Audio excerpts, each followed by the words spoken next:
Portable TV. Come watch with me.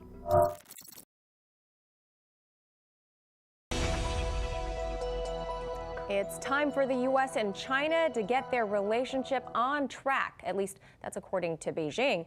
China is pressing the new administration here in D.C. to axe many of former President Trump's policies against the nation in hopes of forging better relations with President Biden and his team.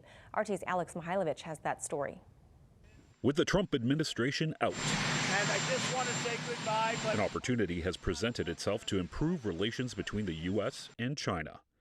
The two countries are often at odds, but in reality, both camps know that they need each other to prosper. The essence of Sino-U.S. economic and trade relations is mutual benefit and win-win. The interests of both sides are deeply integrated. Cooperation will benefit both, while confrontation can only hurt. Cooperation is the only correct choice. However, in recent years, the Trump administration chose confrontation over cooperation. During President Trump's time in office, the U.S. hiked tariffs on imports from China and imposed bans and other restrictions on Chinese companies. And Trump didn't stop there.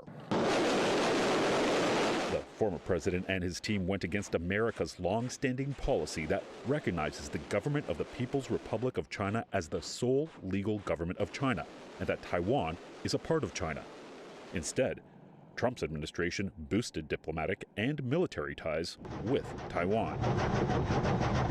Under Trump, D.C. also imposed sanctions against Chinese officials for unproven claims of abuse against that country's Uyghur population.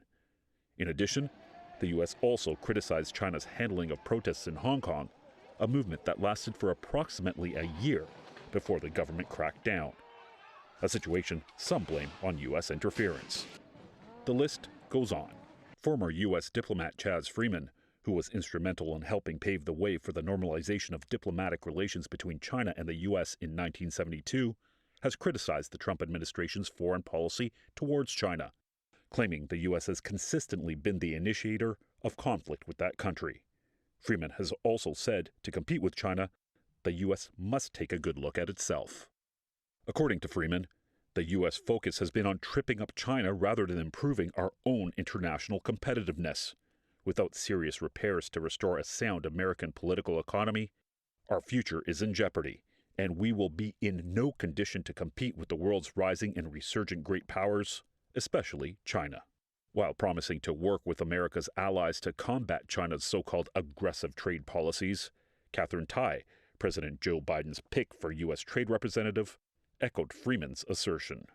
China is simultaneously a rival, a trade partner, and an outsized player whose cooperation will also need to address certain global challenges.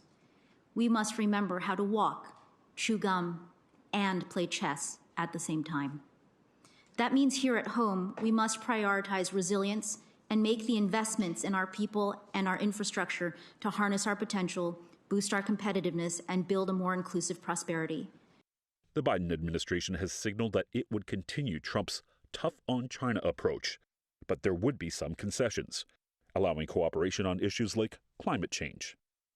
Biden has also highlighted the need to refurbish the U.S. domestically for the nation to be able to compete with China. For RT, I'm Alex Mihailovich.